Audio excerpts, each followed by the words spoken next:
living in Belgium and seeing the way in which the people in Brussels see the world, Obama is still very highly rated. He still has big approval ratings in Europe, even bigger than he has in the United States.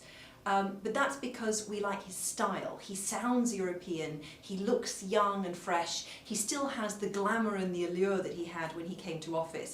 He hasn't made big mistakes yet. Inevitably that happens to any president.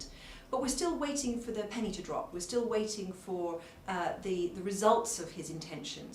And I think that the perceptions of Obama in 2012, towards the end of his term, could be very different from what they are now. What we still have in Europe is a hangover from 2008.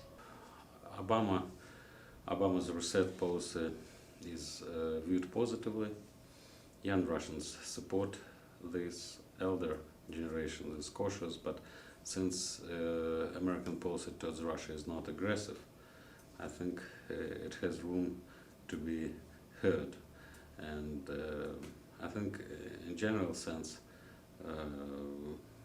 I would assess it from neutral to positive neutral. I should say that in Russia the attitude towards Americans is much better than the attitude toward America. So this is the major point I would like to stress.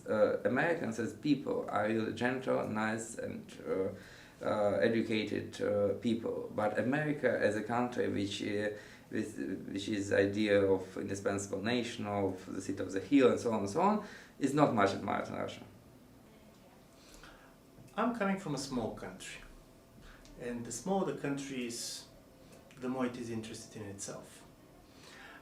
Especially when there is a country which is part of the European Union. So Mr. Obama is very much liked. People have been very positive on his elections.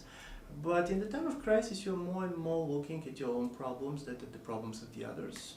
And of course, you don't expect Bulgarians to be very strongly interested in the health reform or to be very much interested on many things that happen here. The major fear that they have is not about President Obama, but about the growing sense of ungovernability of the world as a whole.